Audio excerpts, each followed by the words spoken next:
如兰爱喝的新派茶饮蜜谷果汁茶，真茶真果汁。蜜谷果汁茶邀请您收看腾讯视频《知否知否》。你要是敢纳妾，我就大棍子把你打出去，叫你永远都不能进我这屋。啊！好，哎呀，这才是我的好娘子，吃醋好，吃醋好。来，我帮你看，全是我的不好，难道他小秦大娘子这么一点错处都没有吗？当然了。哎，怎么说了半晌全是我？难道我家将军就是一个完人吗？难道你们夫妇二人还要一起吃排头，才肯罢休啊？全是他把我拖到这趟浑水里来的，你总不能我一个人受数落呀。说你夫君的无非还是那些闲言碎语，什么从小就是逆子，花丛里的浪子，尸山跟前的阎王。这些倒没什么，就没有别的吗？你这个云辉将军救了先帝，还救了金上，2道圣旨下来，都说他忠君体国，贤孝高洁，谁敢多说什么呀？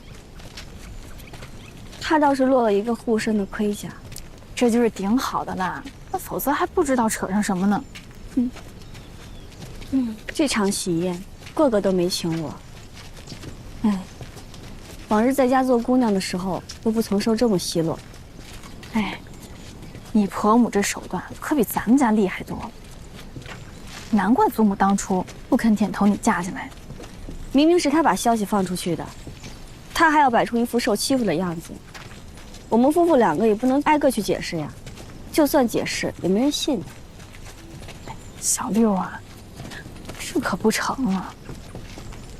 既然走了这条路，再怎么怨也没用，难道就不走了吗？就算我不想走，也有人推着我走。既如此，还不如笑着走，怎么都是一辈子。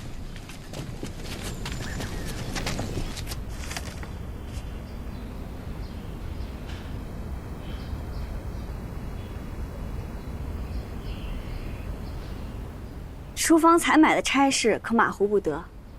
赖妈妈，您是这府里做了几十年的老人了，您现在侯府也干这个的，这事儿就全仰仗您了。老婆子我无不尽心的。刁妈妈身体不好，就不给您分配差事了。花妈妈和田妈妈原先在侯府就是管浆洗洒扫，如今还照旧，熟门熟路的交给你们，我也放心。是。余下诸人要领什么差事，我都写出来了，回头让翠微念给你们听。然后大家按照各自领的差事，去拿牌子钥匙。我年轻，安排的或许有些不够妥帖，先做1年瞧瞧吧。实在不行，日后有什么不妥，再调换差事，或者再来跟我说。是。今儿我起早了，有些累了，我就先回去歇歇了。大家各自忙各自的去吧。好。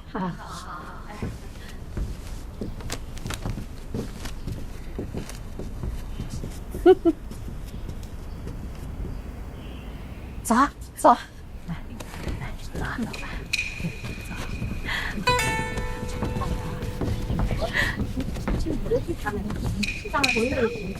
你瞧见了没有？到底是年轻啊，威风了3日，撑不住了吧？这么点城府都没有，就知道贪吃贪睡的，好应付。你不挺开心的吗？走，领钥匙去啊！走嘛。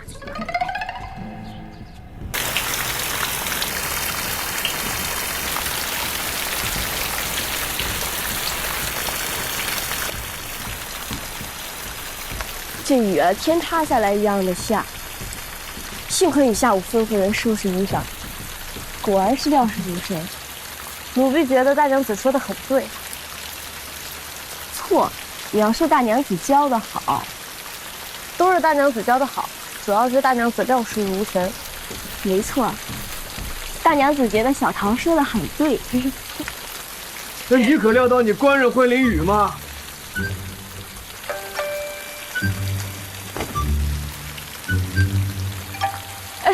快借我，快借我！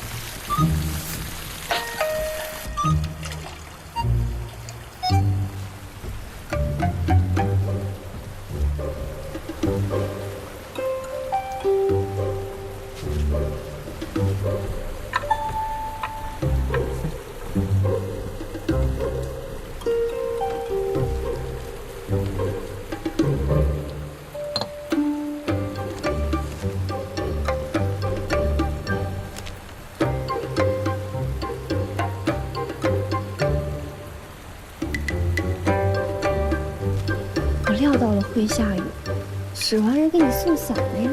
怎么可能？你官人我是骑马上朝的，你给我件斗笠还差不多。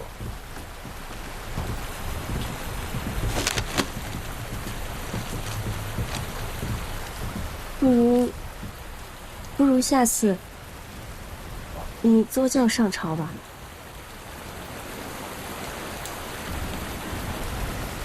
下次我套了车去接你，一定不让你淋着。我气的是这个吗？那是什么？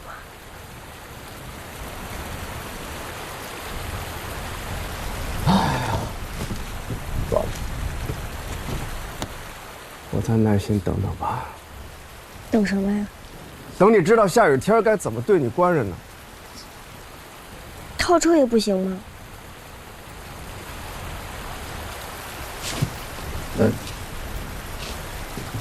你是不是最近听到外面在议论我们，所以心里头不痛快？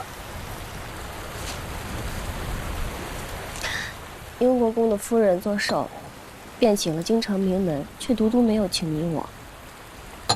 非但没有请你我，除了他女婿沈国舅以外，小段老耿，我们这些个从禹州来的一个都没请。那就这么干看着？人家是三朝元老，英国公夫妇性子刚烈，治家甚严，最重礼仪。我之前在外有荒唐的名声，现在又是新贵扎手，他老人家才瞧不上我。我是怕三人成虎，积毁销骨，任凭你多英雄豪杰，天下人都说你是混账羔子，天长日久了，天下人就都信了。你当初不就是吃了这个亏吗？我是个混账羔子，夫人替我打抱不平呢。咱们夫妇一体，一荣俱荣，一损俱损，我当然事要替你着想。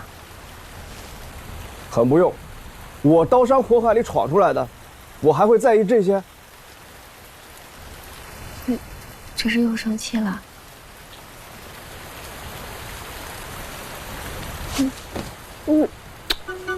反正你是跑不了了。来日方长。青天白日，朗朗乾坤。晚上一块吃饭啊！哎，晚上吃饭啊！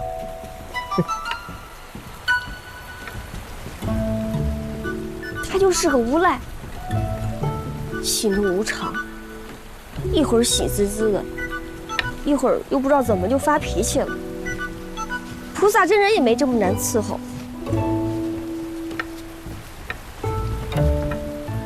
衣服熨好了吗？你算是哪根葱哪头蒜呢？啊！我老婆子吃过的盐比你吃过的饭还多呢，还轮到你来管了啊！你倚老卖老，给自己的亲戚派好差事，捞油水，还不让别人说，别以为我们大家伙都不知道。既然如此，那你就去告我呀！你去呀！大娘子的院子就在那头，你又不是不认路，你去告我呀！你去呀！你不就是拿准了大娘子是个好脾气，自己又是从那侯府过来的，没人敢动你吗？可你不能欺人太甚呐！这两个女使年纪小，不懂事，啊，丢了东西你就赖在他们头上。你这么大岁数了，连孩子都欺负，你有半点良心没有？就这两个小兔崽子，他明明就是手脚不干净，你还替他们说话，你跟他们是一伙的吧？我要是拿了这府里半分不该拿的钱，就叫我不得好死。你呀，你起誓也没用。我告诉你吧，这厨房的采买归我管，东西物件呢也归我管，我想查谁就查谁，你管得着吗你？你怎么着？臭婆娘，你个贱货，说得好听，怎么着？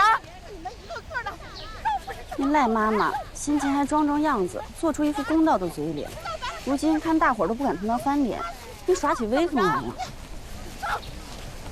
我料得不错，再狡猾的狐狸也露出尾巴的时候。刚跟他吵架那个是王五媳妇吧？嗯，现在整个成员也就她敢同赖妈妈拌嘴了。他倒也是个爽快人。那大娘子，你可要管一管呀！这再不管，爽快的人都快被排挤得没有出路了。我管呀，只是没到时候呢。午饭过后，你叫那个王五媳妇来一趟吧。哎。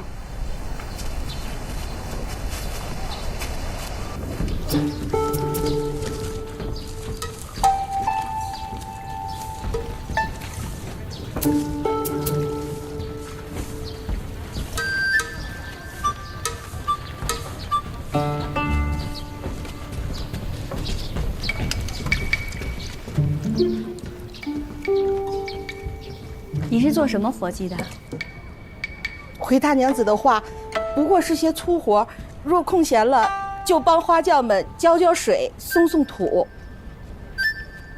我看后园的花木长得不错，打扫的也干净，您是能干的。我是个粗人，心眼直，只知卖力做活，能干，实在不敢当。花园的东边光秃秃的，不好看。我觉得缺少个人栽种花木。我看你是个内行，人也老实，这事儿便交给你去办吧。但大娘子说的可是真的？我还能哄你不成？怎么，不愿意吗？不，只是种花种树要经手许多钱物，我只知卖力做活，没干过这么要紧的活，怕办不好。您没办过，怎么知道办不好啊？只怕是不知道行市，买贵了那是多了花销，买贱了还丢了府里的脸面。只要您将心思摆正，办不好也不要紧。谁要是敢对您说三道四的，不听您差遣，我也绝不轻饶。既是大娘子信得过，我必使出吃奶的力气，将这桩差事办得漂亮。只要你记住2点，其一嘛，把差事办好，不要让人拿着把柄。其二嘛，赖妈妈是这侯府里的老人了，脾气极好，为人又和善，你务必要好好敬着。赖妈妈自然是好好敬着，明白，奴婢全都明白。好，那你去吧。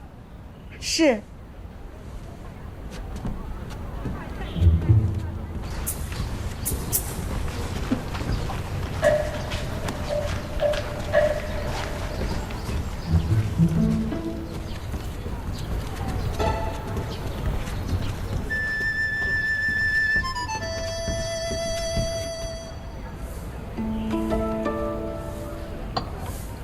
姑娘，你是故意让外头听见的呀？起早这王五媳妇儿和赖妈妈吵了一架，下午我便赏她一个肥差。大伙儿应该能揣摩出这风往哪头吹了吧？但愿他能明白姑娘你的用意。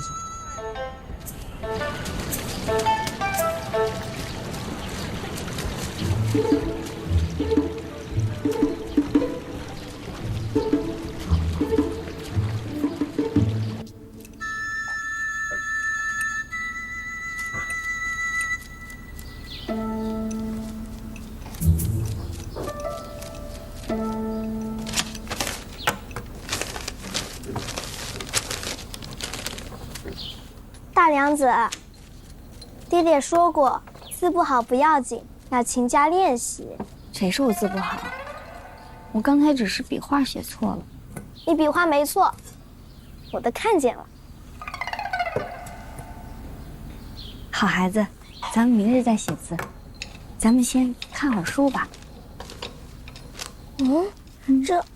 这本书我早练熟了，全都背得下来。你这么小年纪，怎么认识这么多字儿啊？诗也都会念了。以前在船上住时，爹爹每日都要叫我背一首诗。后来我又去了二婶婶家的叔叔。二婶婶是谁？盛家二叔叔的婶婶，海大婶婶。你这个都不知道啊？这哥哥嫂嫂，一点空隙都不给我留。他们都教你了，那我可没什么可教的了。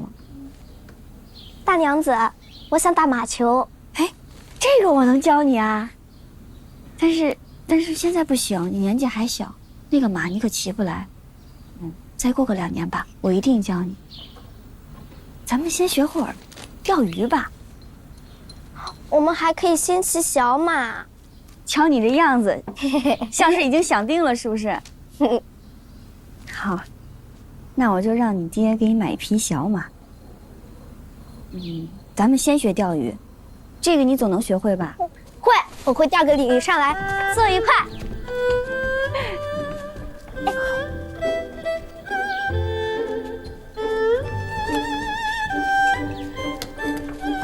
慢点，长嬷嬷。大娘子，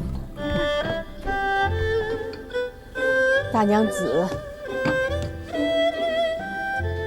姑娘和大娘子真投缘。咱们荣姑娘就是女工还不行，绣一次哄3日，捏着针，没1炷香时间就说困了，不如隔壁院的贤姑娘稳重呢。不妨事儿，以后长大了自然就稳重了。我小时候可比他闹腾多了，只不过是这屋里面不太平，得逼迫着自己规矩起来。如今多好呀，这一屋子都是咱们自己人，他想闹腾就闹腾，再和贤姐玩会儿，自然就学会了。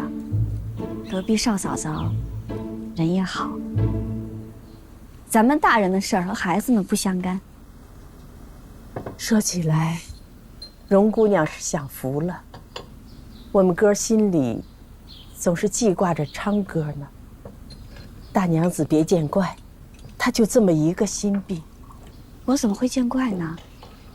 这才是爹爹该有的样子呀。我若小时候能得这样一个父亲，好些苦也就不会受了。大娘子通情达理，我们公子娶了你，真是修来的福气。我也日日都盼着还能早点找到昌哥，那咱们这院子里头就更热闹了。谁说我偷东西了？我以为这是些没用的烂树枝子，就想收拾收拾，拿出去扔掉的。你每日自吹自擂，说自己是侯府的老人，什么都管过，什么都精通，哈，连树枝子你都不认识，你真是你骗傻子呢！哎呦，算了，这是从江南运来的名种，一颗要值1贯钱，你就是要拿去偷卖。你哪只眼睛看见我偷东西了？我告诉你，你就是高到大娘子那儿，我都不认。你以为你自己在大娘子那儿得脸呢？人家是名门贵女，不跟你一般见识罢了。你倒好，以为自己有了天大的威风。赖妈妈，举头3尺有神明，少做点坏事吧，不然是要遭报应的。行，别唠叨了，别拉着我，我非教训这个贱货不可。你看，别拉我，最挨骂的。你算个什么东西呀？我好歹也是侯府家的人，你们能把我怎么样？啊！哎呦，你还侯府家的人，你指使你们家2姑娘到我们那儿就勾搭我们主君，这个事谁看不出来呀？要是我们娘子知道了，第一个就是叫你走。打死你！啊！你早点都把人接了，你还在这儿威风什么呀你？别拦着我！算了，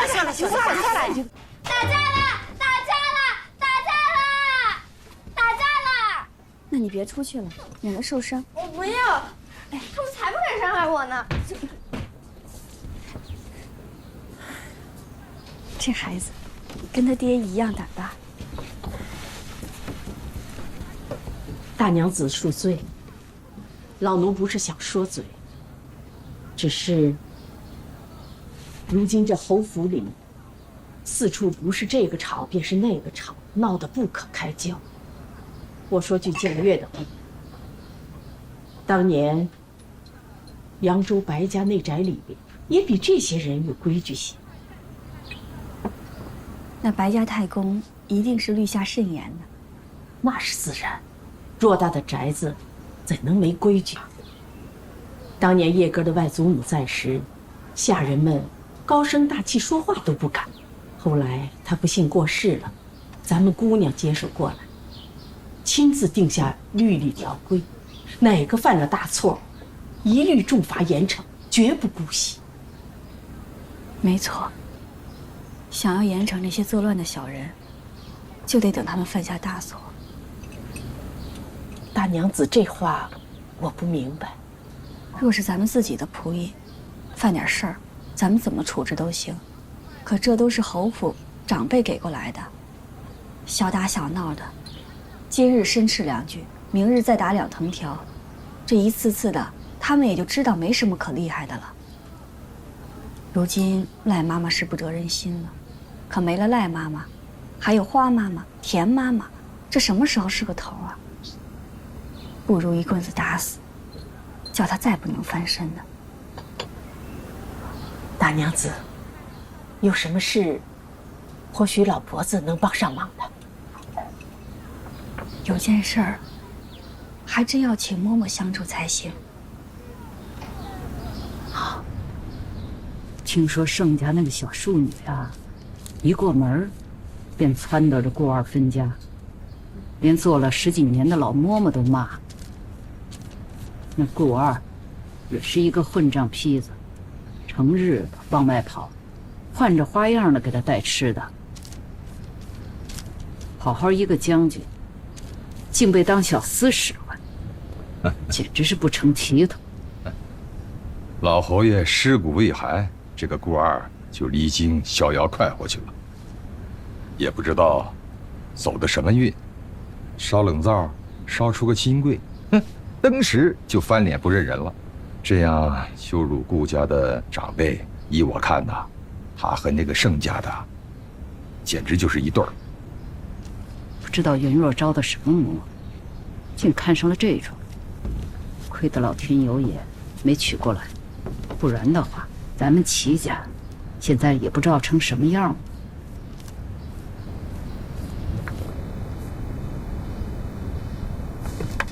哟啊！你怎么起来了？你看病了这么些日子，这刚刚才好，别再着凉了。六妹妹不过是爱吃了些，想是顾二纵的，又不是什么大毛病，有什么值得说的？她的性子最是小心谨慎，绝不会得失猖狂。也是别人多嘴，想必是假的，不提他了。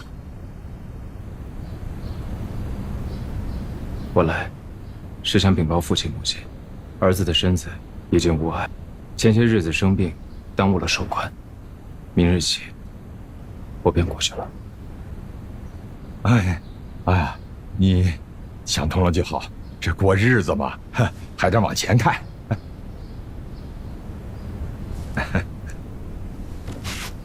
哎，袁若，那个你要不要再？你再说。难道这辈子都不说吗？我2年再说。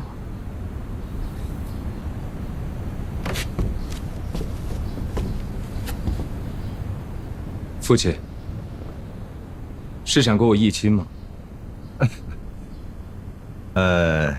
你看你年纪也不小了，如今高中这身家，你年龄尚小，不着急，过2年再说，先好好做官。父亲母亲若是觉得有必要，就看着办吧。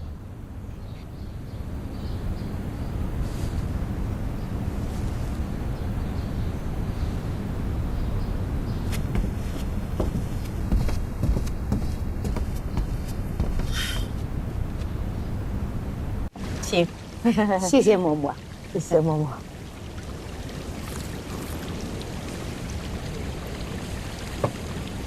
好酒啊！来，嬷嬷，你这也太客气了，真是折煞我们了。您是主君的奶娘哈，又是有身份的老嬷嬷，这还请我们喝酒，实在是过意不去啊。可不儿吧？什么身份不身份的？我和我们叶哥啊，从来就瞧不上那些高低贵贱的臭规矩。话是如此，可是我们到底是内宅做事儿的，主君再好，也管不着我们。我们的头上是大娘子，哎，这大娘子可不像主君似的决断。您看这厨房都乱成啥样了，问都不带问。可不是。今日蓉姐吵着要吃长兜鱼，我便到厨房去问有没有。还没进门呢，就听到里边赖婆子嚷嚷，那话简直不堪入耳。我这乡下老婆子听着都害臊。就这，还是侯府大娘子身边出来的人？说他是侯府大娘子身边出来的人，这也倒未必。当初大娘子从秦府带来的那些陪房们，可如今呢，走的走，死的死，只剩一个向妈妈在身边了。哎，我就纳闷啊，这赖婆子到底什么路来着？啊，粗鄙不堪。我听说呀，她是走了向妈妈门路进来的，因为来的年头比咱们都长，所以便装得人模狗样的。我跟你说，处处显摆是大娘子的亲信。这还有什么趾高气扬的？依我看呢，你们二位并不比他差多少，凭什么被他踩着一头？啊，我们是4房5房的人，可不如大房的人得脸。说到这个，你们知道征西之前，我们哥是如何一夜之间当上将军？不是说秦王救驾有功吗？如今的天子啊，当初还在潜龙之地盘桓，后来京城宫变，是哥一路冒死护送，又搏命拼杀，打死叛贼，这才有了今日的荣耀。如果当初哥贪生怕死，缩在禹州，只顾保命，他能出头，能有这泼天的富贵？那嬷嬷的意思是，一朝新臣换旧臣，你们二位若能合力将那赖婆子拉下来，去了大娘子的眼中钉，她能亏待了你们？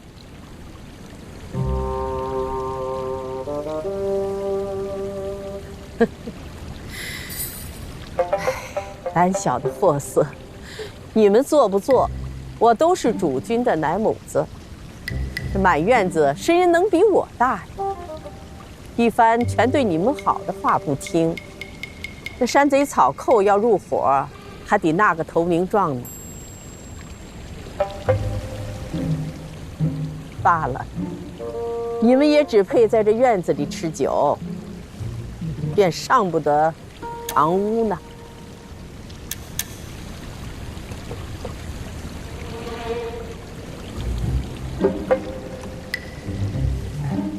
嬷嬷说的有道理。是，嬷嬷，您的话我们都记下了。来，嬷嬷，我们敬你。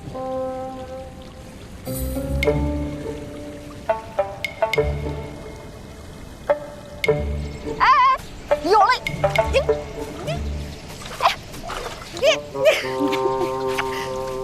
吊着，吊着，来，我来。哎，钓了这么多，晚上的下酒菜都有了。哎，哎，自从跟着这姐姐姐夫来到这汴京之后啊，我只今日最开心了，不用拘着脸看那些长辈的脸色，也不用行不摇头、笑不露齿的装闺秀。那你以后就经常来。也只有你不嫌我野了，在这汴京城，哪个富贵千金不是当着我的面客气奉承，背地里都笑话我是从穷乡僻壤里出来。别说是钓鱼了，我就是说话大声些，他们也要笑话我。有时候我还不知道他们在笑话我，我还跟他们一块儿笑。你也笑话我？你我谈得来，你与我老家一位堂姐，年纪相仿，性格也相仿。她也是疯玩疯跑的性子，什么上树掏鸟蛋，下河抓蛤蟆，她样样都会。在老家，我与她最谈得来。日后她来我家了，我叫她跟你一起玩。这东京府都快把我憋坏了，也不知道还能不能活到你姐妹来的日子。我这姐夫啊，当了皇帝本来是好事，可这身上被上了枷锁似的。我要是出一点错，我就是给全家惹祸了。世家大族本就是这样，盘根错节，牵一发动全身。好歹你是嫁到了郑家，公婆兄嫂都是名门出身，日子长了，大伙儿就都知道你本性纯良，也就接纳你了。小桃，你把这鱼送到厨房去吧，咱别钓了，再去逛逛吧。这园子还有一大半没逛下来。好啊。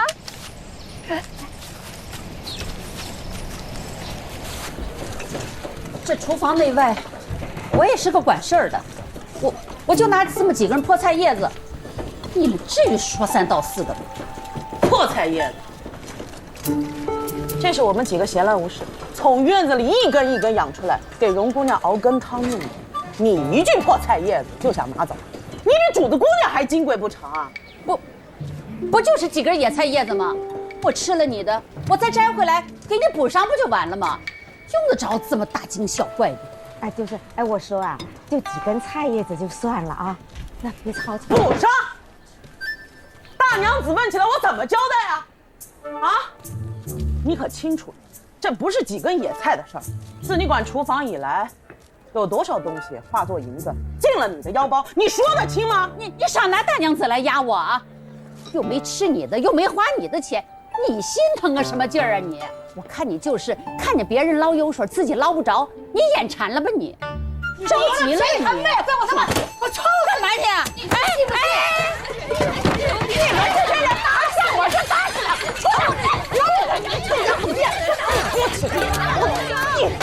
你还敢那么小？你打死了！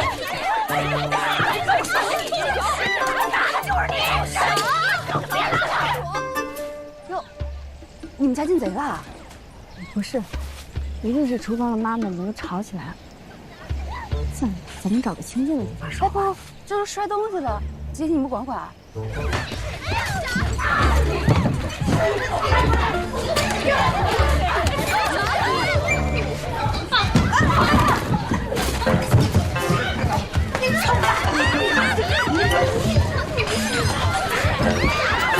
公子，不好了！那边厨房打起来了。啊，出什么事儿了？听说是为了几根野菜，赖妈妈、花妈妈、田妈妈和10几个女主婆子在那里动手了。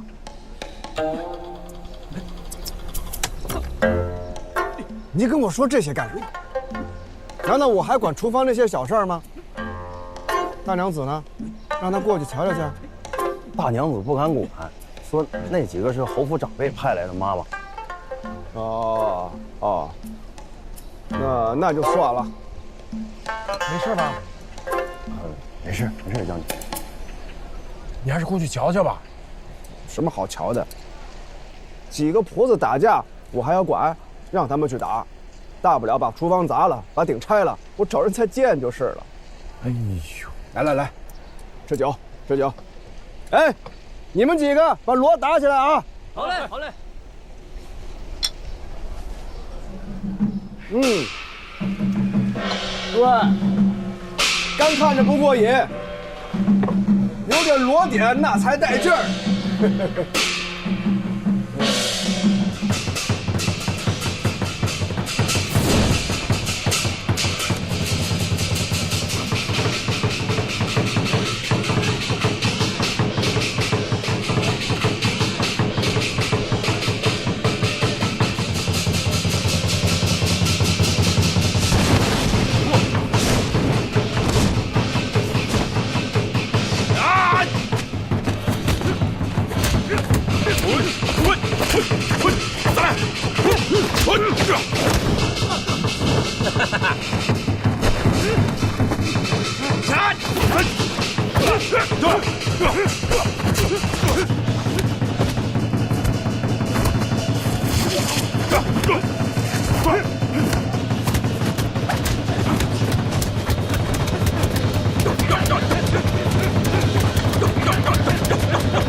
沈国舅兄妹俩是乐着走了，你也不怕那小沈娘子到处说去，说咱家治家不严，女使婆子天天打架，比唱南曲还热闹。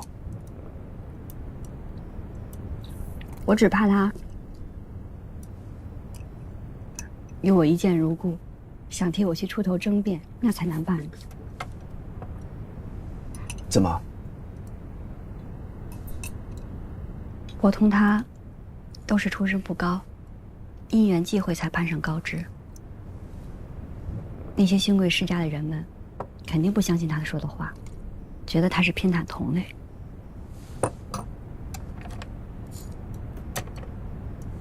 你放心，总有一日，我让那些人都不敢瞧不起你。既来之则安之，你在外头已经给足了我风光和面子，这家里边这点事儿，还让我自己来闯一闯吧。攘外必先安内，家里面干净了，再去琢磨怎么把外面的名声挽回来。日子长着呢，急也急不得。哎，说点正事儿。